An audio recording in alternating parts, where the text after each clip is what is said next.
ఈ అమ్మాయిలే ఆట బొమ్మలు. డ్రగ్స్ సొమ్ముతో బొల్లా కిరణ్ అరాచకాలు, మైనర్లపై లైంగిక దాడులు, అక్రమ రవాణా, గర్భం దాల్చిన వారిపై భౌతిక దాడులు, డెడ్ డ్రాప్ గంజాయి కేసులో విస్తుపోయే నిజాలు అనేసి వార్త వస్తున్నాం. విస్తుపోయే నిజాలు. ఆడవాళ్ళే టార్గెట్ కాదు, పేదవాడే టార్గెట్. అందులో పేద అమ్మాయిల టార్గెట్. డబ్బు ఉన్నటువంటి అమ్మాయిలు ఏముంటారు అక్కడ?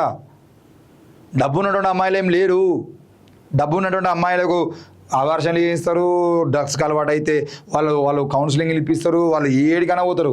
వాళ్ళ మీద దాడులు జరిగాయి. వాళ్ళకు డ్రగ్స్ తీసుకోవడం ఎంజాయ్. అగ్రకులాలకు సంబంధించిన వాళ్ళకు, డబ్బున్న వాళ్ళకి ఆ డ్రగ్స్ తీసుకోవడం ఎంజాయ్. కేవలం బలయ్యేటువంటి కులాలు మనయి, పేదోళ్ళు, అగ్రకులాల్లో ఉన్నటువంటి పేదోళ్ళు కూడా. నగరంలోని బాలానగర్ ప్రాంతంలో సంచలనం సృష్టించినటువంటి గంజాయి డెడ్ డ్రాప్ కేసులో భయంకరమైన నిజాలు వెలుగులోకి వస్తున్నాయి. నిందితులు బొల్లా సోదరులు టెక్నాలజీని వాడుకుంటూ నగరంలో సుమారు 203 మంది కస్టమర్లకు డెడ్ డ్రాప్ పద్ధతిలో గంజాయిని విక్రయించినట్లు దర్యాప్తులో వెల్లడైంది. వీరిని అదుపులోకి తీసుకున్న పోలీసులు వారి మొబైల్ ఫోన్ల డేటాను విశ్లేషించడంతో ఈ కస్టమర్ల నెట్వర్క్ గుట్టురట్టయింది. అయితే గంజాయి ద్వారా వచ్చినటువంటి భారీ ఆదాయాన్ని నిందితులు విలాసాలకు, ఇతర ఘోరమైన నేరాలకు మళ్లించినట్లు నిర్ధారణ కావడంతో అధికారులు సైతం విస్తుపోయారు. వరంగల్ జిల్లాతో పాటు రాష్ట్రంలోని పలు మారుమూల ప్రాంతాల నుంచి పేద అమాయక యువతులను బొల్లా కిరణ్ మాయమాటలు చెప్పి హైదరాబాద్ తీసుకొచ్చినట్లు పోలీసుల దర్యాప్తులో తేలింది. అమ్మాయిలను బందీలుగా ఉంచుకొని కిరణ్ నిరంతరం లైంగిక వేధింపులకు గురి చేశాడనే సమాచారం. మైనర్లను సైతం వదలకుండా వారిపై అఘాయిత్యాలకు పాల్పడి జీవితాలను చిన్నాభిన్నం చేసినట్లు పోలీసులు ఆధారాలు సేకరించారు. లైంగిక దాడుల కారణంగా ఎవరైనా అమ్మాయిలు గర్భం దాలిస్తే వారిపై క్రూరంగా భౌతిక దాడులకు పాల్పడి బలవంతంగా అబార్షన్ చేయించినట్లు తెలుస్తుంది. బొల్లా సోదరులపై కఠిన చర్యలు తీసుకునేందుకు పోలీసులు సిద్ధమవుతున్నారు. ఈ కేసులో మరింత పక్కాగా ఆధారాలు సేకరించి నిందితులకు కఠిన శిక్ష పడేలా చేసేందుకు బాధితుల నుంచి స్టేట్మెంట్లను రికార్డు చేసేటువంటి ప్రక్రియను అధికారులు ముమ్మరం చేశారని చెప్పేసి చెప్తున్నారు. నేనేమంటున్నా అంటే, వీళ్లకు బొల్లా సోదరులు ఎవరైతే ఈ 200 మంది అమ్మాయిల మీద అఘాయిత్యాలు చేశారని వార్తలు వినబడుతున్నాయో వాళ్లకు మీ పోలీస్ అధికారుల సహకారం కూడా కొంతమంది ఉంది అనే మాకు సమాచారం ఉంది. దాని మీద కూడా పూర్తి సమాచారం సేకరించాలి. దాని మీద కూడా విచారణ చేపట్టాలి.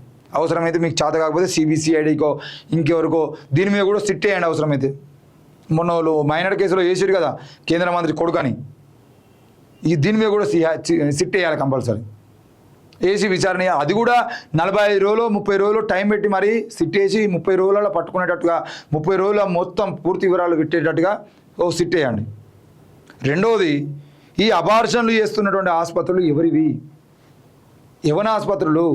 ఇట్లా మైనర్ అమ్మాయిలకు అబార్షన్లు చేయించుకుంటూ వాళ్ళ జీవితాలు నాశనం చేస్తూ ఉన్నటువంటి ఆసుపత్రుల మీద చర్యలు ఎందుకు ఉండట్లేదు? నిఘా ఎందుకు ఉండట్లేదు? బలవంతంగా ఒక అమ్మాయికి డ్రగ్స్ ఇచ్చి శారీరకంగా వాడుకొని ఆ అమ్మాయికి కడుపు చేసి ఆ అమ్మాయి కడుపు అయిందనే విషయం తెలిసిన తర్వాత ఆ అమ్మాయిని విపరీతంగా కొట్టి అబార్షన్కు ఒప్పించి తీసుకుపోయి అబార్షన్ చేస్తే 16 ఏళ్ళు 15 ఏళ్ళు 16 ఏళ్ళ అమ్మాయిల మీద అత్యాచారాలు చేయడమే తప్పు అని అంటే, వాళ్ళకి అబార్షన్లు చేస్తున్నటువంటి వీళ్ళకు సంబంధించిన విషయంలో 16 ఏళ్ళ అమ్మాయికి అబార్షన్ జరిగితే ఆ అబార్షన్ కేసు ఎటుపోవాలి? అబార్షన్ జరిగినటువంటి అమ్మాయి బతుకు ఏం కావాలి?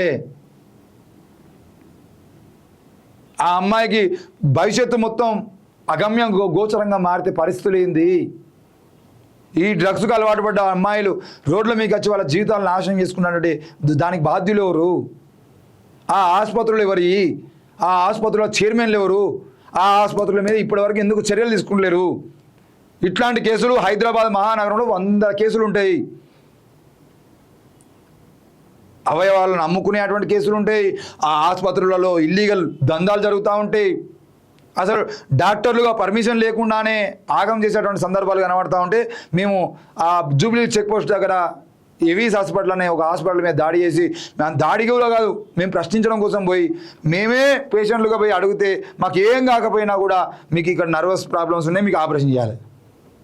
ఎంత కట్టాలంటే వెంటనే మీకు ఒక 30,000 పెట్టండి, తర్వాత ఆపరేషన్ అయిన తర్వాత ఇంకో ₹1,00,000 కట్టండి. అరే ఏమైంది నా ప్రాబ్లం అంటే, మీకు తిమ్మిర్లు వస్తున్నాయి కదా, నరాలు మొత్తం ఆ ప్రాబ్లం ఉన్నా అని చెప్తాడు ఆయన. కాలుకు చిన్న చిన్న సమస్యలు ఉన్నాయి ఆపరేషన్ అంటాడు ఆయన. డైరెక్ట్ పోయి నిలబడ్డం. ఆయన డాక్టర్గా పర్మిషన్ లేదు అనిపేసి వేరే దేశాల వాళ్ళు కొట్టేసిరు ఆయన డాక్టర్ సర్టిఫికేట్ను. ఆయన ఇక్కడ ట్రీట్మెంట్ చేస్తాడు. ఆయన చదివింది ఒకటి, ట్రీట్మెంట్ ఇంకోటి. మొన్న కూడా ఆంధ్రప్రదేశ్ సంబంధించినటువంటి ఒక విద్యార్థి నాయకురాలు ఆమె ఏదో చదువుకుంది, సైకియాట్రీ అని చెప్పేసి చెప్తా ఉంది అమ్మాయి. ఇక్కడికి మాదాపూర్కు సంబంధించినటువంటి మాదాపూర్లో ప్లస్ మణికొండలో వాళ్ళకు ఒక ఇన్స్టిట్యూట్ అంటే హాస్పిటల్ ఉందంట, అనన్య హాస్పిటల్ దాని పేరు. ఆ అనన్య చైల్డ్ హాస్పిటల్ అని చెప్పేసి చెప్పినటువంటి దానికి ఆ అమ్మాయి ఇంటర్వ్యూకు ఆమెకు మెయిల్ వస్తే ఆమె మెయిల్లో సర్టిఫికేట్ పంపించినారు. ఇంటర్వ్యూకి రమ్మంటే ఇంటర్వ్యూకి వచ్చిందట. సర్టిఫికేట్లు అన్నిటి మీద సంతకాలు పెట్టించుకున్నట, బాండ్ పేపర్లు రాయించుకున్నారట. అమ్మాయితో సంతకాలు పెట్టించుకున్నాక ఆమె సైకియాట్రీకి సంబంధించినటువంటి దాంట్లో జాబులు జాయిన్ అయింది. నువ్వు ఇక్కడ కాదమ్మా, నువ్వు మాదాపూర్ పోయి ఆడ ట్రైనింగ్ తీసుకోవాలని 4 రోజులు అని చెప్పేసి ఆ మాదాపూర్ పంపించి మాదాపూర్లో ఫిజియోథెరపీ చేయిస్తారట అమ్మాయితోని.